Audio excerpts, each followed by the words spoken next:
Welcome to The Drunken Odyssey with John King, a podcast about the writing life.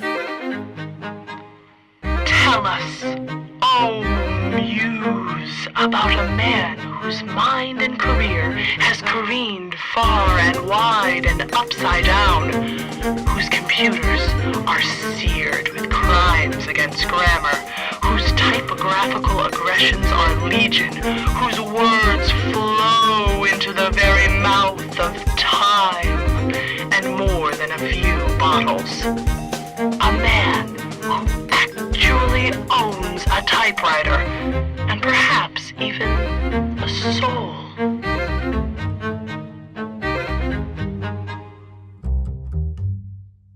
And now, your host, John King. Lu Vickers is the author of one novel, Breathing Underwater, and 3 coffee table art books for the University Press of Florida, including Weeki Wachee, City of Mermaids, Cypress Gardens, America's Tropical Wonderland, and most recently, Weeki Wachee Mermaids, 30 Years of Underwater Photography. It's a pleasure to have you on the show, Lu. Thank you.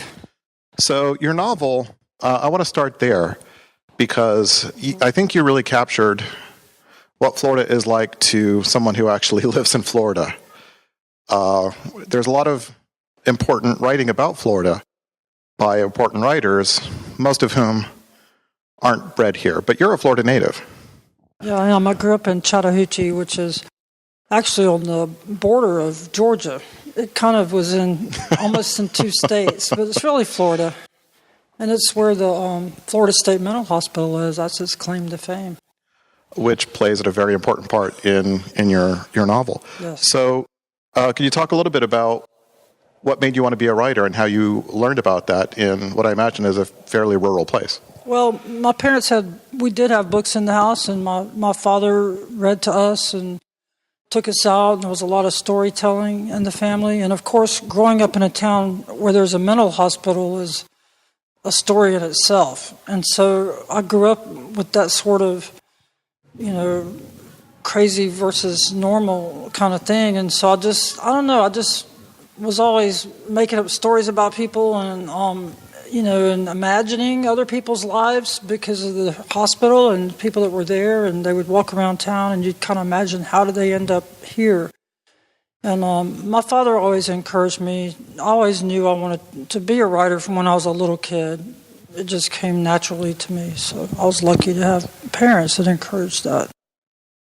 Well, it sounds like there's something of the Southern tradition, too, of literature. We're talking northern Florida. People who don't know Florida don't realize, I think it's the 3rd biggest state in the country. Mm-hmm. And, Tallahassee is almost a different country apart, not just a different part of the state, but a different country apart from, say, Miami. They're very different. It is. It's got the red clay, the red Georgia clay, and the landscape is different. It's hilly there. It's more hilly, and the people might be a little more southern than they are in Miami, because Miami, as we all know, the further south you go, the more north you get in Florida. But yeah, it is true. So could you talk a little bit about your development as a writer? Storytelling as a child, how did that lead to you choosing this as a life? Well, I wrote stories as a kid. They didn't really go anywhere. But, in the 1st grade, 2nd grade, 3rd grade, 4th grade, teachers always commented on my ability to write. And, of course, when you have that kind of encouragement, and that's the thing you're good at, you just keep doing it if you're smart.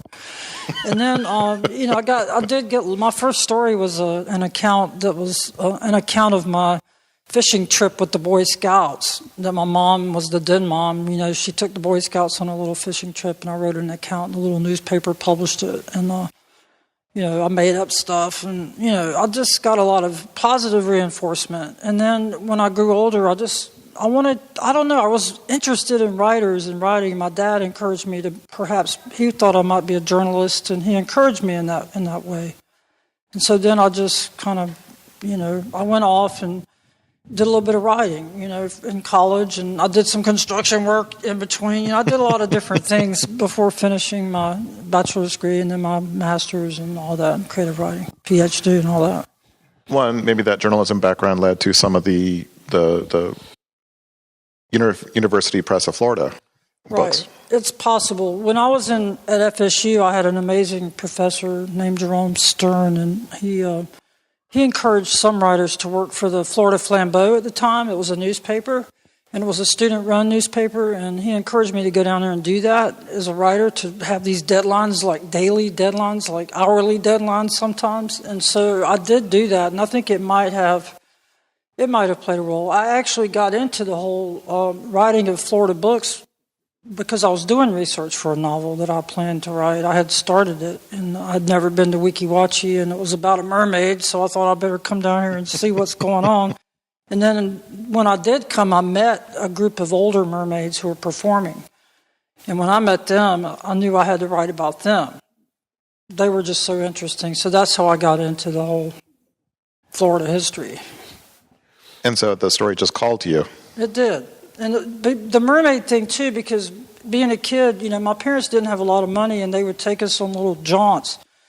I mean, sometimes we went to places and stood in the parking lot, looked at the building, that was about it. But I do remember seeing a billboard for Weeki Wachee, and I remember just staring at the side and just the whole thing, imagining. And I wrote a story about a kid that grew up next to a Weeki Wachee billboard, so it entered into my fiction before I ever dreamed of writing about it as a novel or writing about it as a piece of Florida history. It was always there, sort of.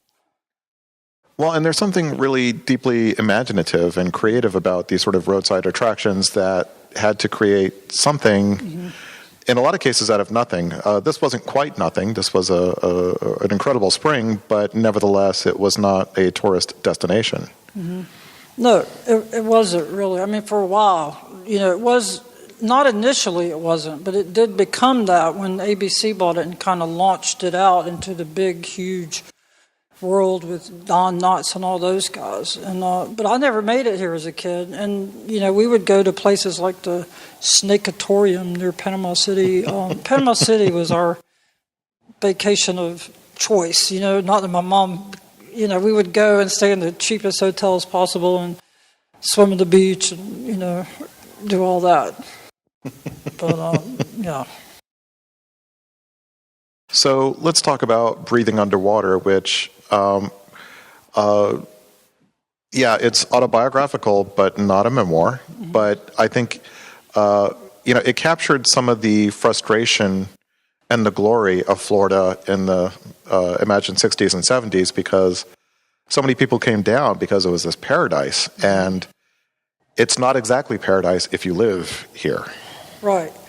Chattahoochee especially is a very small town, and it is on the Apalachicola River, which is probably why I managed to stay sane. There's a lake there, a man-made lake, Lake Seminole, and there's a big dam, and the river goes through there. So we spent a lot of time fishing and on that river and on the lake fishing. My mom, that was her escape. With 4 kids, you take them fishing and hope they don't drown, So that is, it's definitely Florida. It's also backwater Florida because they had the hospital, the prisons over there, and so it is kind of away from things.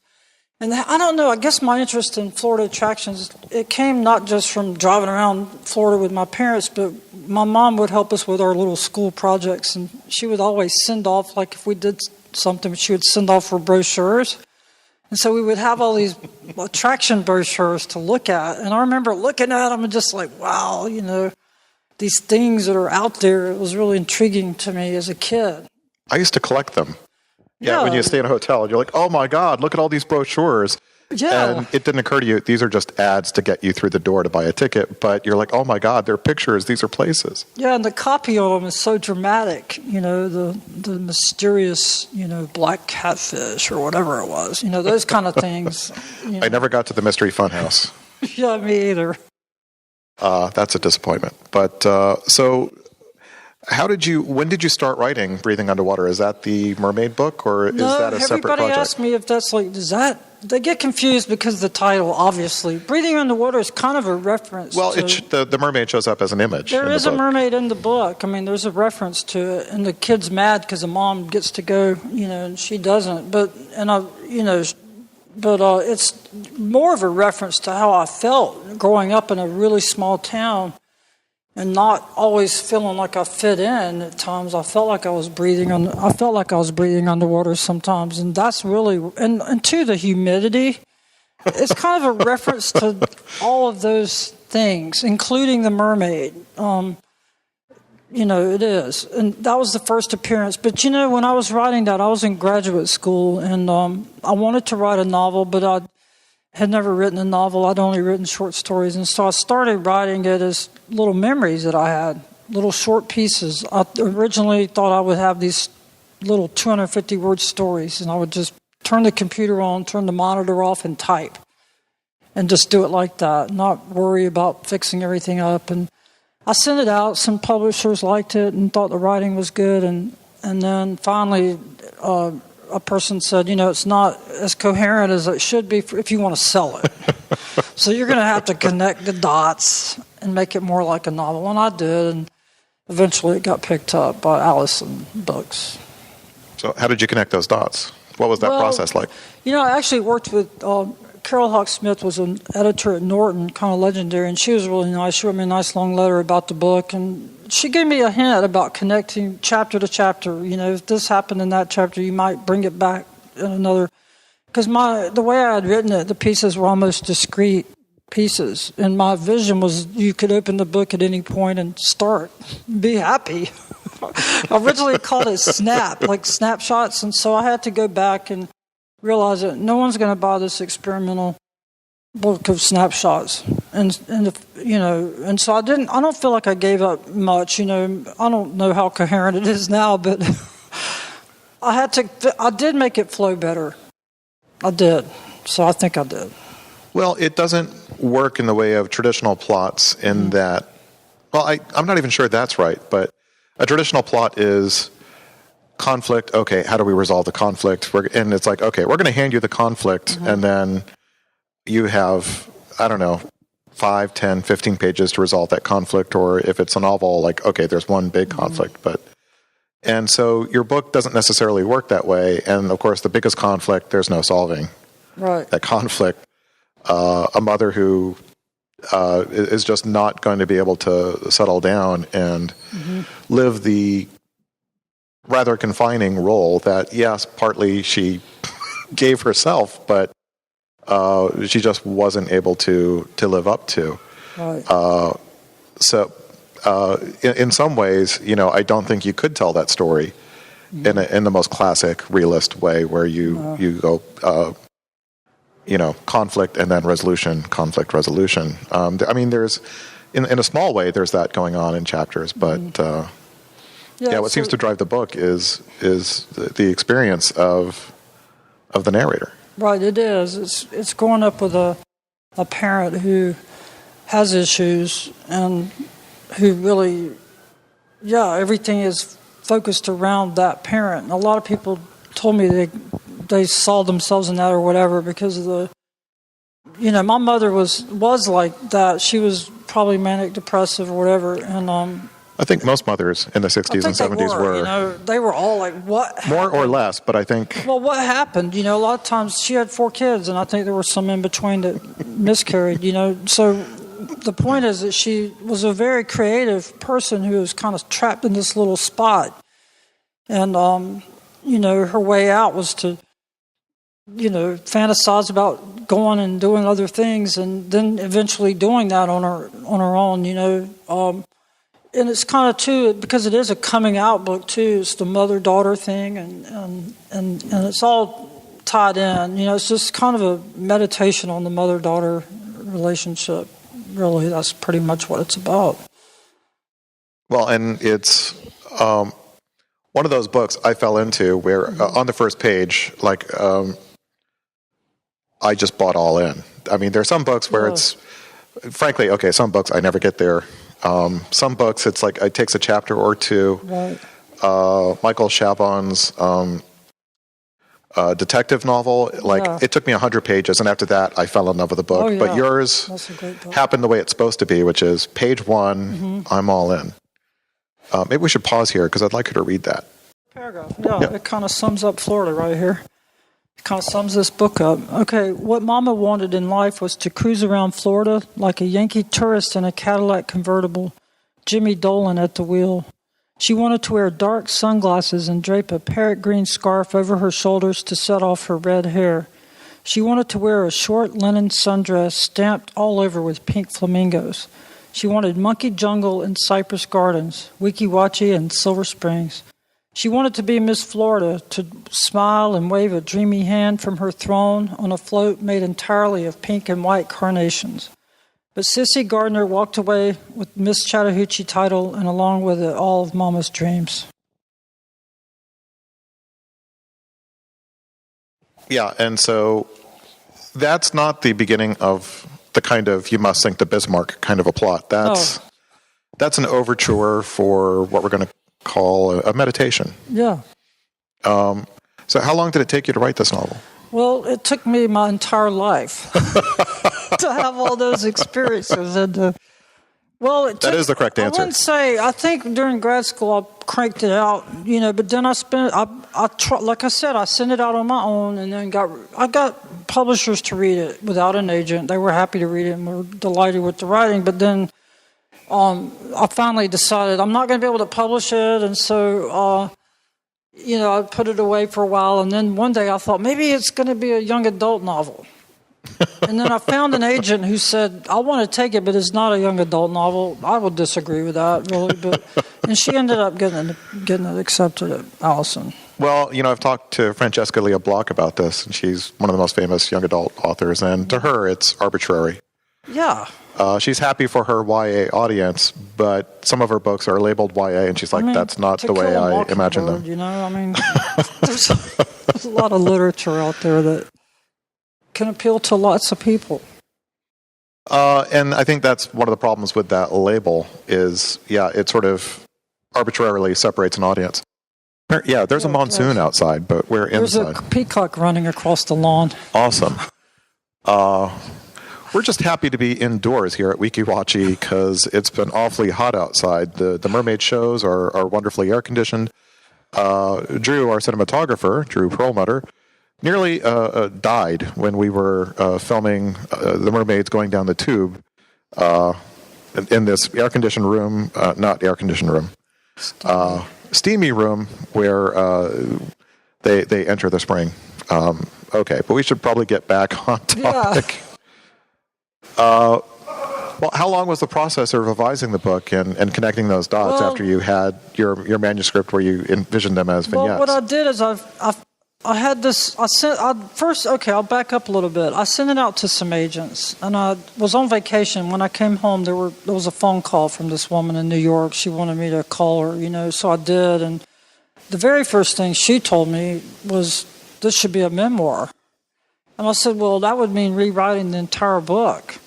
You'd have to add a child. Well, and add a kid to it, and change things. I mean, a lot of things are in the book that didn't happen, and of course, things that did they started off as tiny little, like a sentence or even an image that were then modified or enlarged or changed or edited or whatever. Anyway, I spent about a year working with her, and when I was done, she was like, "I don't like it anymore."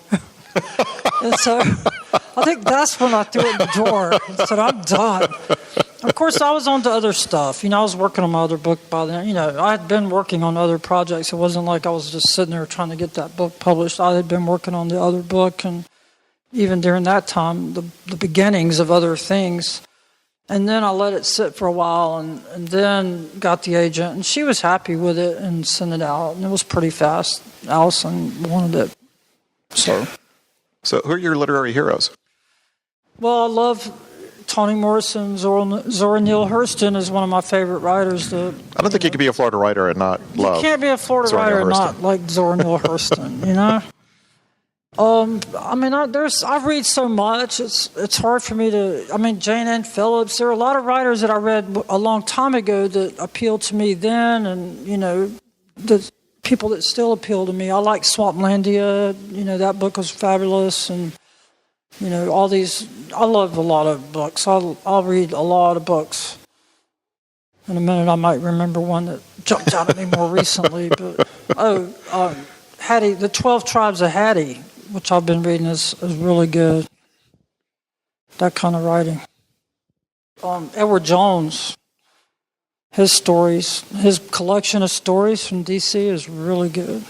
Those kind of books. Okay. Let's see. I want to make sure I get all the stuff I want out of Breathing Underwater before we move on. Before we're washed away. Drew's like, I've got all this equipment. How am I getting it out of here now? It'll stop. This will pass. So one of the things that happens in the story is this wonderful... No, it's not something that happens. One of the wonderful things that you describe in the book is the tensions of a family's life. For example, the mother is a narcissist. She's maybe bipolar, probably bipolar, completely unreasonable, and you have this father who is infinitely patient and also in abundant denial about how unstable his whole family is. And we want to think, oh, the poor children, but of course these children, including Lily, who's the narrator, a stand-in for you, are basically, no, they're just like children, which means one of their jobs is to attempt to kill their parents through being irritating and selfish and just having too much energy. Right. It has to go somewhere, and the parents just be quiet over there for an hour, and a child can't do that necessarily. A child can do that for 4 minutes, and then that felt like an hour, and then the child has to express itself. So I felt like while there's certainly criticisms around, even throughout the storytelling, Lily at the end of the book has this sort of epiphany where she comes into her own, and she also sort of exonerates her parents a little bit. But even throughout, we could see how all of this is sort of playing out. Yeah, the Lily, she's kind of observing a lot of things about the dad, forcing the kids to say they're sorry when they haven't really done anything except be born. They're alive and breathing. And, everybody kind of dances around the mom, but the kids do. They're all packed into... See, this is back in the day before people had DVDs in their car, which I would never have, by the way, because I think children should be bored. They need to have some boredom so they can imagine about things. I used to have big imagination things happening on these long drives to nowhere because my dad, that was his cure for everything, was to put us all in the car and drive us around on Sunday, or we would just hit the back roads and he would let us drive, and we would always, I remember we did try to annoy him, popping gum and singing songs over and over that would irritate him. Maybe it was our subconscious way of getting back at him for not doing something, and the dad in the book is totally worse than my own father because he's even less aware or less able to deal with a situation that needs dealing with. Nobody's dealing with it. Well, I remember on some trip, I said, "Hey, Dad," and he said, "What, son?" And I said, "Oh, never mind." "Oh, hey, Dad." And he said, "Yeah." "Never mind."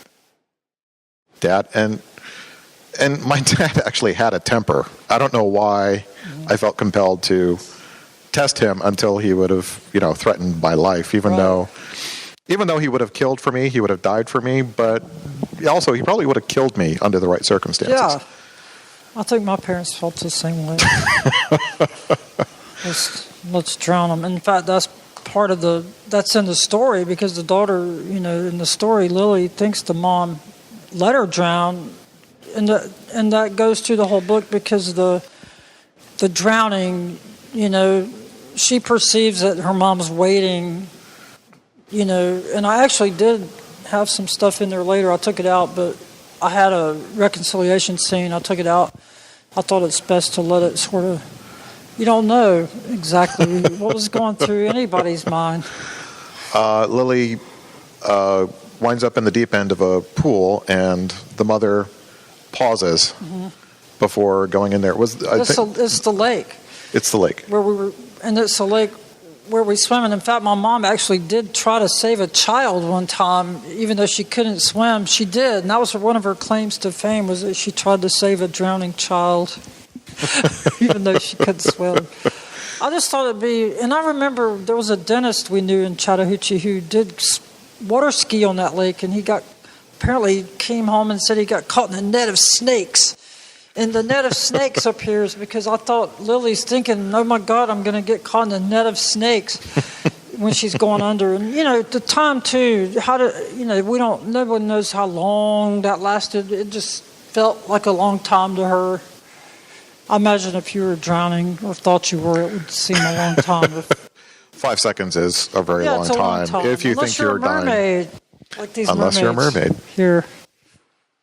But they set an unreasonable example, too. Yeah, they do.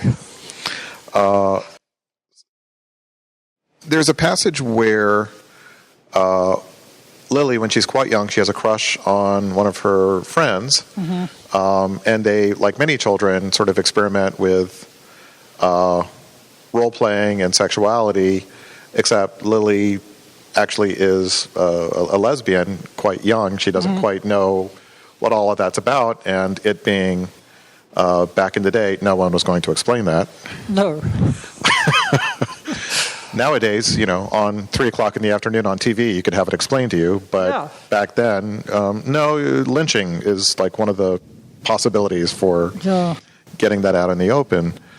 But what I find amazing about the book is that's, Lily's friend, and that's Ray. Right. Her mother is crazy and is a holy roller who loves pro wrestling. And when I got to that passage, I had to put the book down and actually just dance around and laugh a while. Yeah. So I'd like to have you read that passage. Okay. That character's kind of a combination, that mom, of a couple of moms I knew that liked the wrestling. And I actually saw, was Dusty Rhodes, I think, being dropped off at an airport in Tallahassee by a woman in a station wagon. That's pages 31 and 32. Oh, okay. You know more than I do. Well, I took a note. Okay. He's still wrestling. Yeah, no, it was funny because I think it was like a groupie or something. She was driving a station wagon and let him out. No, it was Ric Flair. Ric Flair. Nature Boy. Okay, so where do you want me to start? When they got tired, they went into the house and she's watching it? Yeah.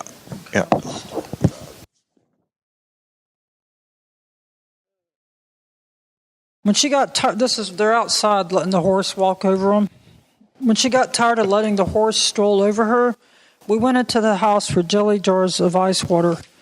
Ray's mother was watching wrestling on TV, slapping the Naugahyde armrest with sweaty palms, hunched forward into the black and white TV, screaming, "Kill him, Dusty, kill him!" 2 half-naked men crab-walked around each other in the ring. "They ain't for real," Ray said as we passed by, but her mama didn't hear her. Sweat slid down the sides of her puffy face. Ray looked over her shoulder at me and made the sign for crazy, twirling her finger in a circle by her ear. I followed her into the kitchen and stood next to the sink while she dumped ice into our glasses, waiting for the rusty water to run out of the pipes before filling them. A pot of greens simmered on the stove. "Mama's a holy roller," Ray whispered. "Sometimes she gets so excited watching Dusty Rhodes pound the crap out of somebody she catches the spirit." It's a composite character. Well, and it reminds me of watching wrestling. I used to watch wrestling when it was pure. It was pure. Before it was mainstream, it was on TBS, and it was more regional than national or international. Yeah, it was really men in tights. And it was a little bit less...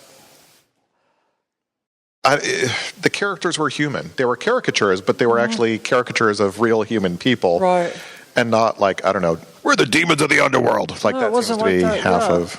It was Dusty Rhodes, Ric Flair, those guys, and just regular guys. Yeah, and if, it sort of didn't matter that it was real because, I don't know, it was so crazy and silly, and just listening to these crazy rednecks yap at each other and irritate each other, it made going to work okay. Yeah, it did. liked it. I liked watching it. We used to get in fights over that. So what did it mean to you to write a novel about Florida like this? Because it really doesn't spend much time romanticizing it, but I feel like you captured the details really well, and just the atmosphere of Florida, at least back then.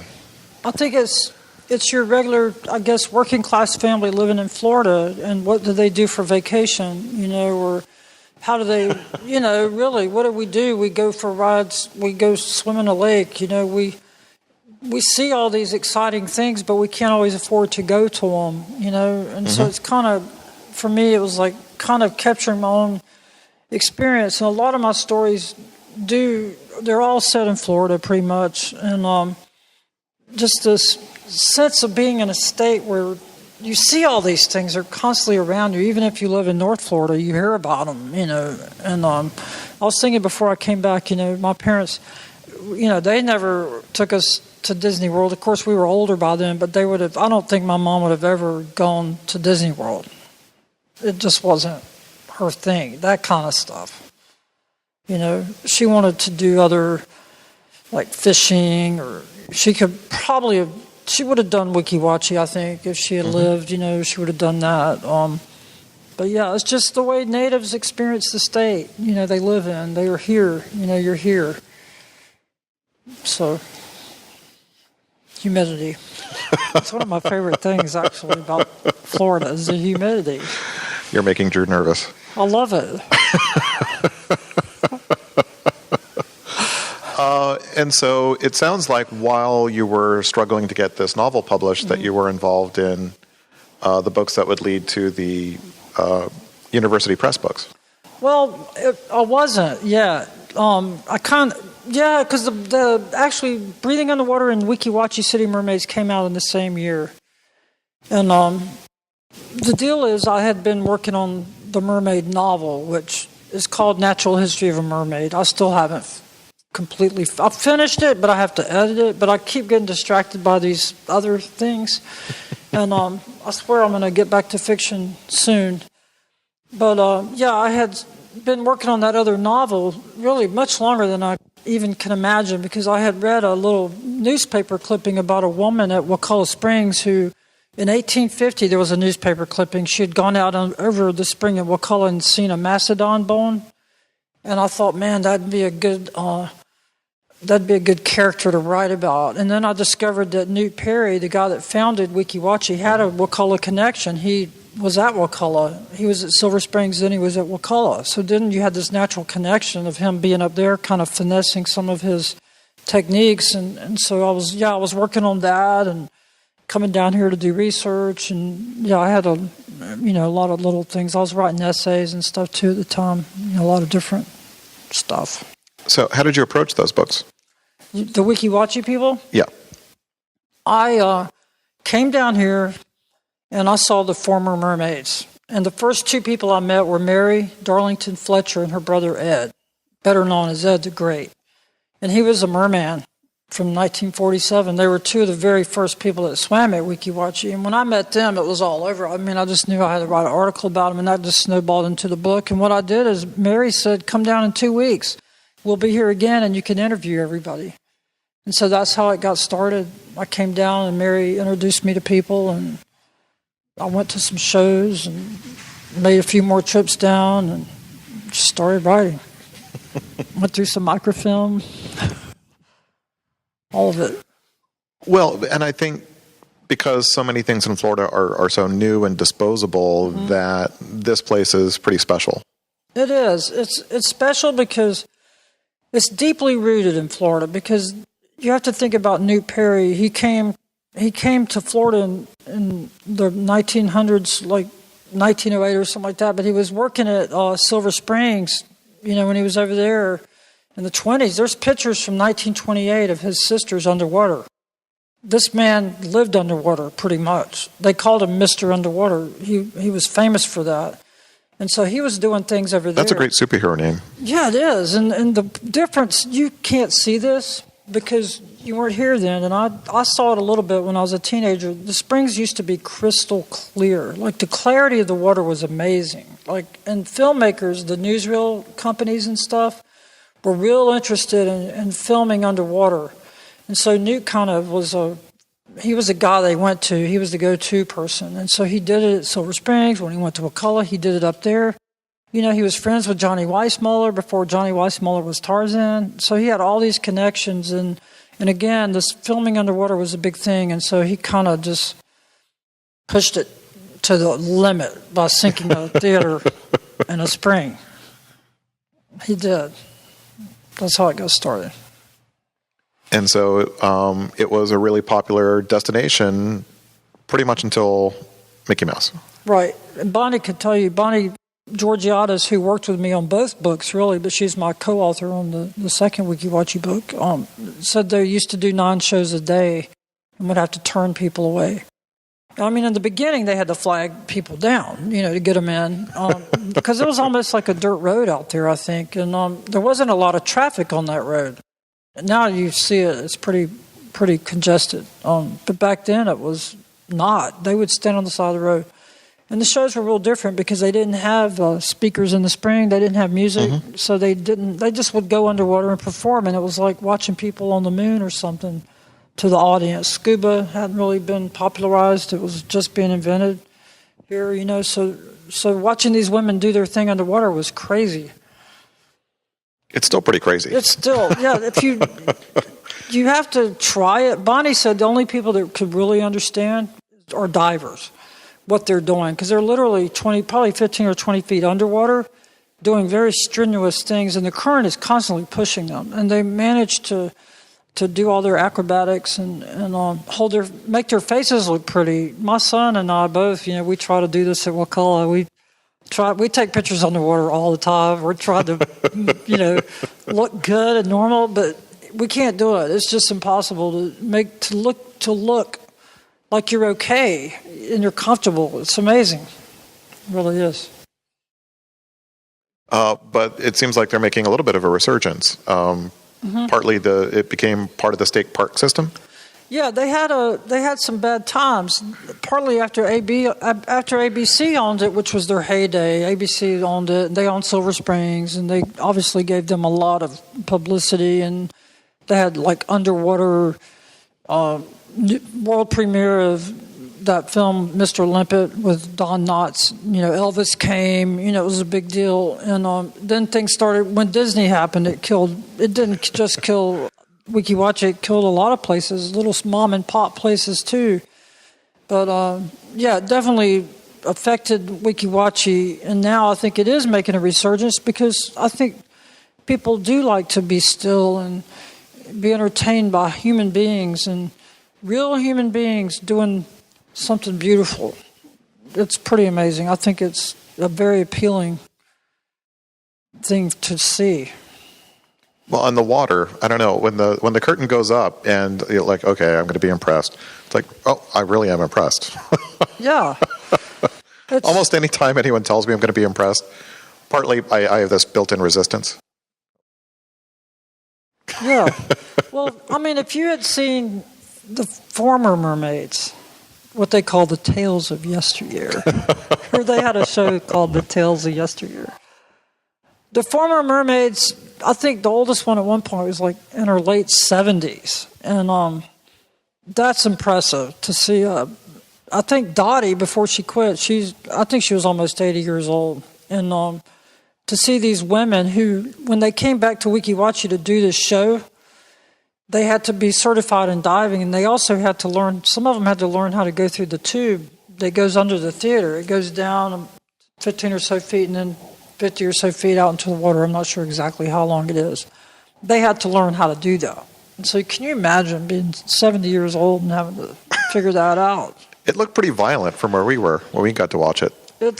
I can't imagine it. And a couple of the mermaids, they all have long hair. They told me their hair would get snagged, and on the way down, sometimes the lights were out. You know, catfish will come up in the tube, big catfish. And so there's a lot of... Those can sting you, right? Well, they have barbs, and they could do that. There's a lot of creatures out there in the water. It's a big deal to be able to do that.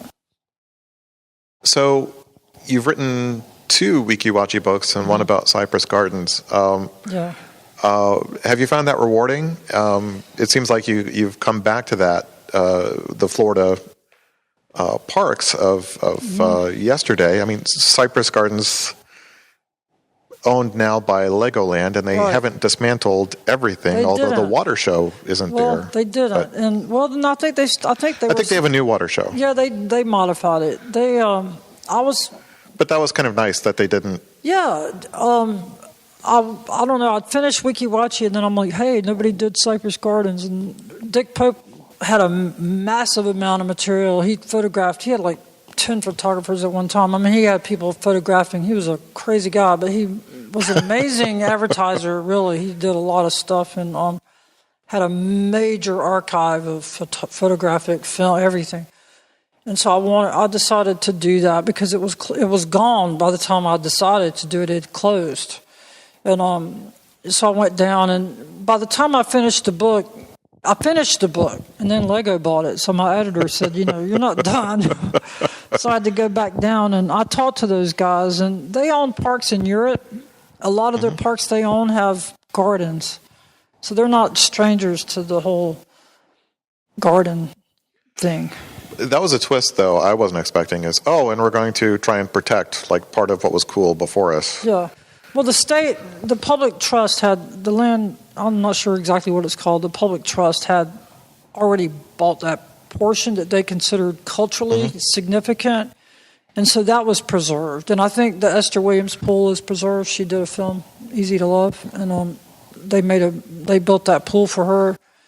And she and Dick Pope had a really interesting relationship because he would publicize her, she would publicize him.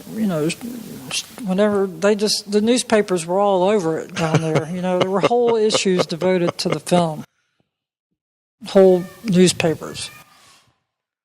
And so, how long does it take to produce one of those books? Well, it took me Cypress Gardens almost killed me because it was such a big history.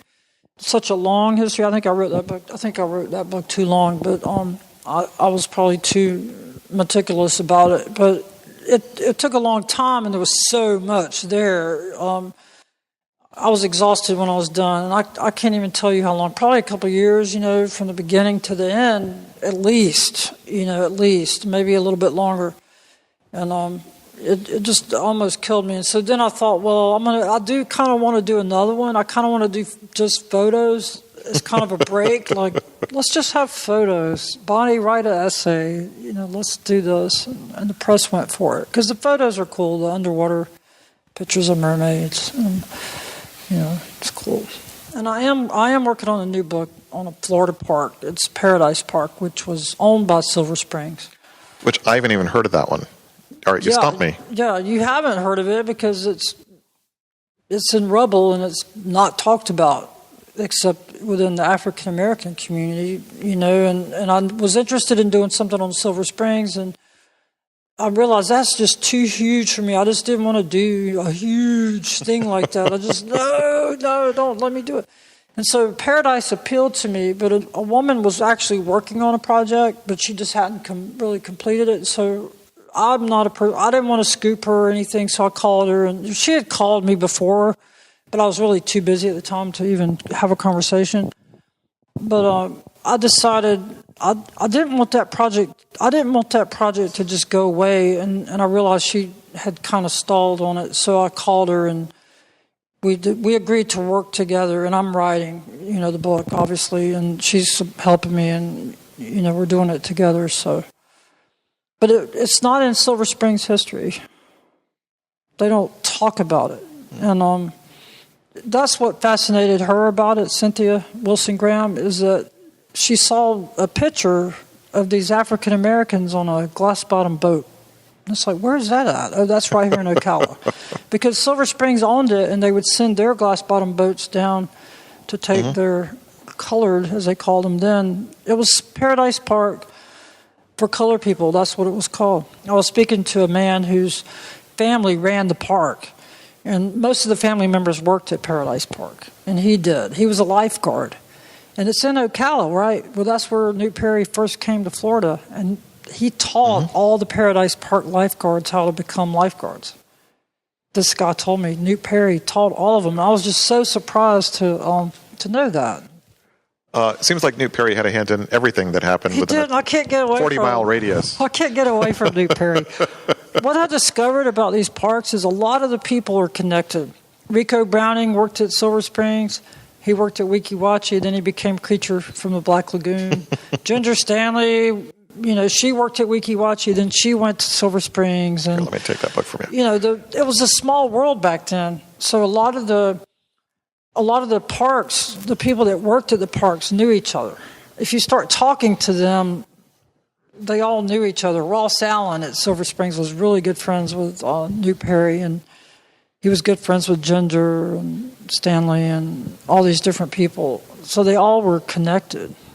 Ross Allen knew Dick Pope. Dick Pope knew Newt Perry. It was just a very small world back then. I just can't get away from Newt Perry.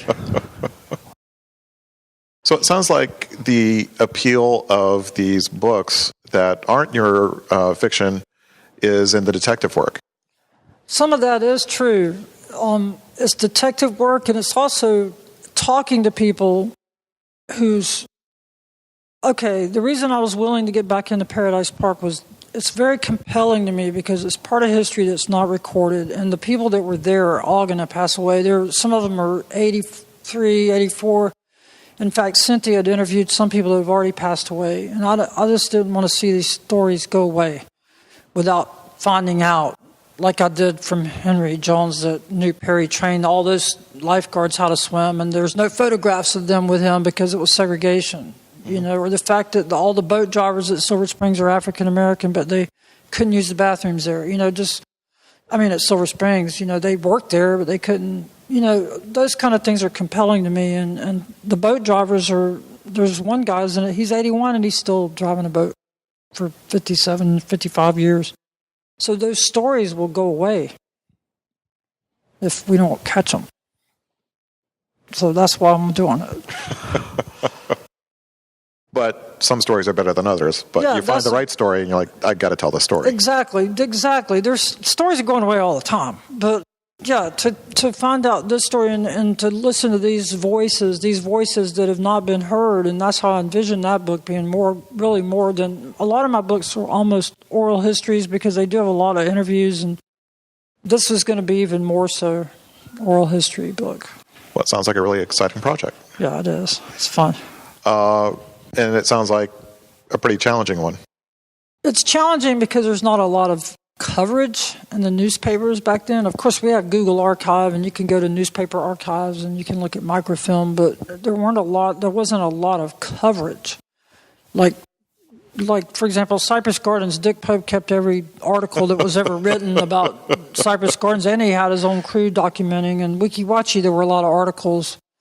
I found things on Paradise Park where they're very small, they had beauty contests once a year, and there would be a little clipping in the Negro section of the St. Petersburg Times, and so just trying to locate material, and there's nothing in their archive, or if it was, some of that stuff got burned in a fire. And a lot of times what I've discovered with these parks is when new management comes, they throw everything away. So a lot of the history gets tossed out.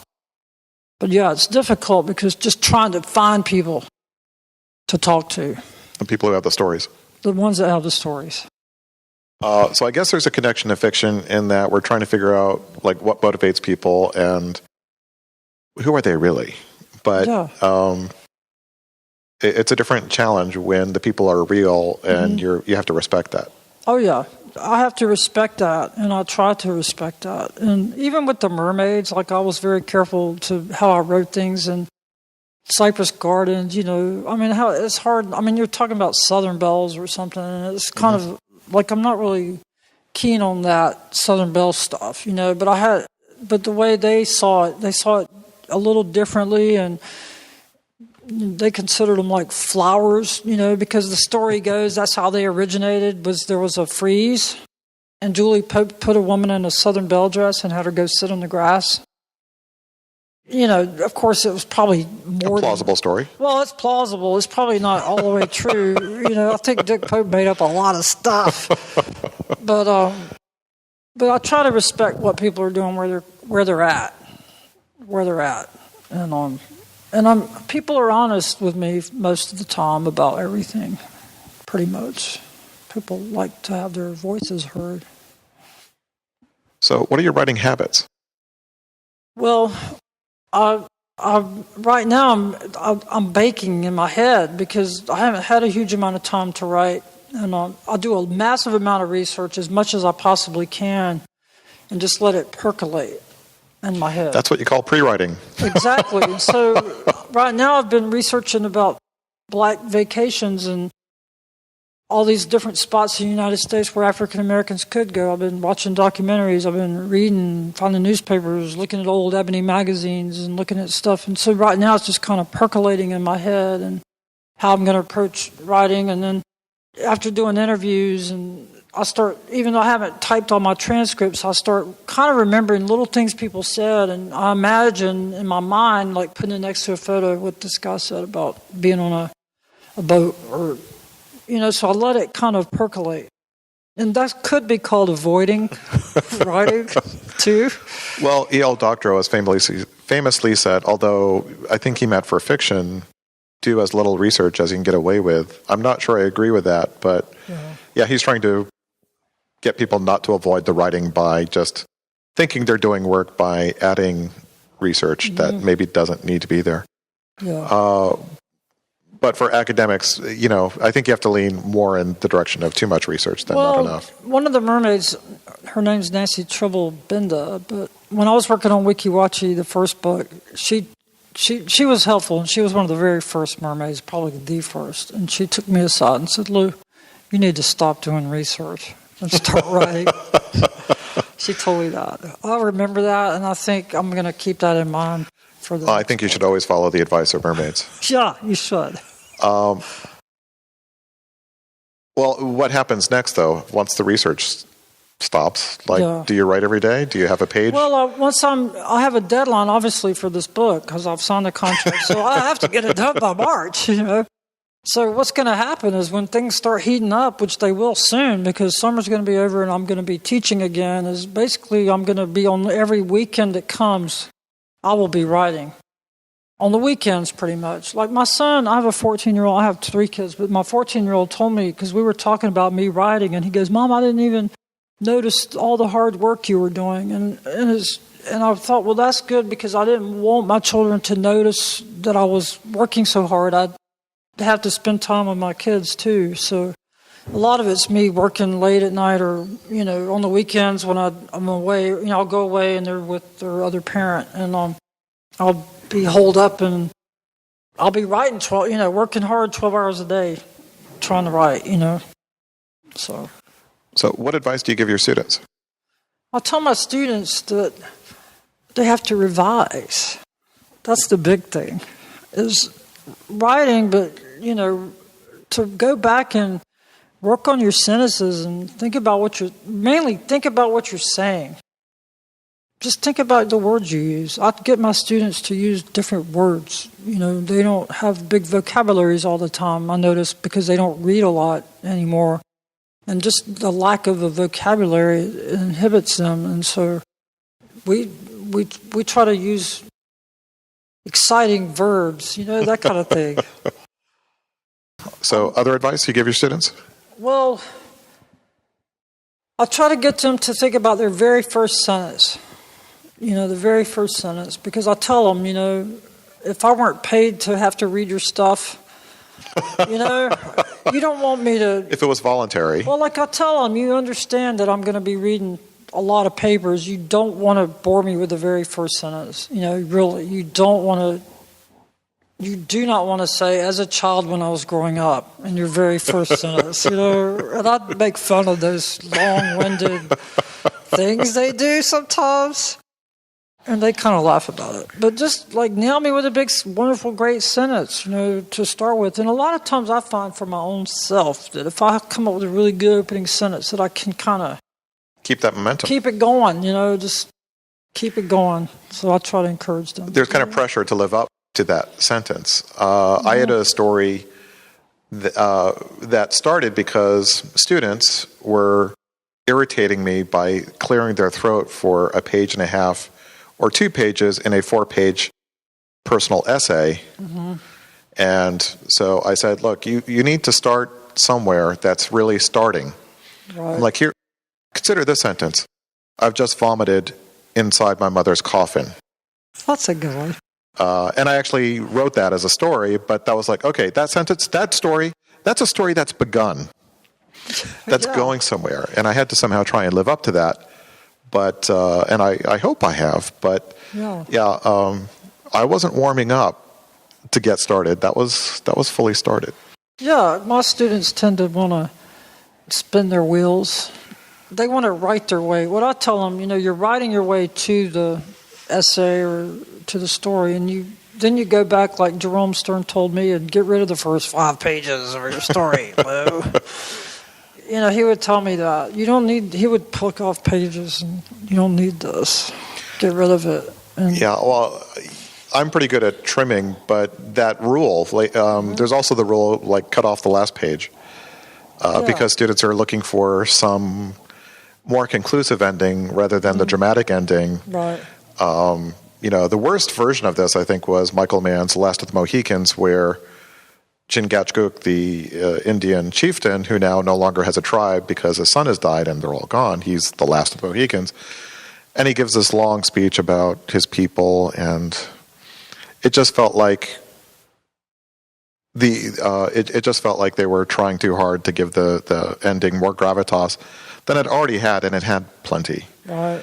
Although I'm embarrassed how often I go to movies when I try and describe what literature should be doing. That happens too often. But I think those are, especially for students, I think that's really crucial to try. Just, okay, what happens if we lose the first 2 pages? Yeah. Is the story gone, or maybe the story's better? Think about it. What has to be there? Yeah, exactly. You don't want the reader to, as I told my students, I don't want to drive with you on the interstate and stop and go to the bathroom and have a coffee and all that to get to wherever we're going. Can you please put me there, put me in the place right away? I don't want to brush my teeth with you, sorry. Because writing is kind of a hard thing to get accomplished in terms of getting published, seeing projects through, finding the absolute thing you have to say. So that throat clearing, that's time you really can't afford to waste, I think.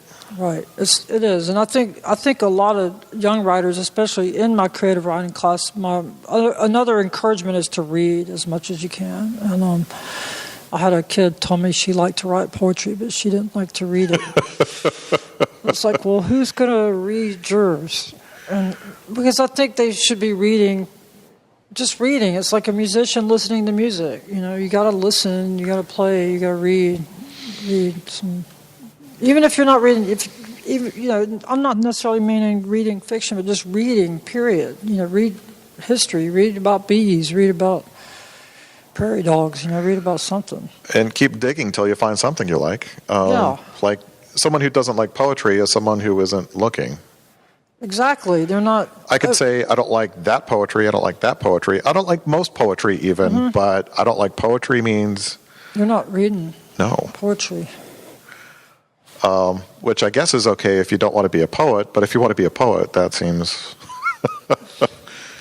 pretty essential. Okay. 5 minutes? All right, well... Let's try the nice wrap-up ending where we just sort of be nice to each other. Yeah, let's be nice. So it was a pleasure to finally get to talk to you, and it was a thrill to be able to do it here at Weeki Wachee. Yeah, it's been great. I'm always love to come to Weeki Wachee. Always love to see the Mermaid show. I never get tired of seeing it. It's beautiful.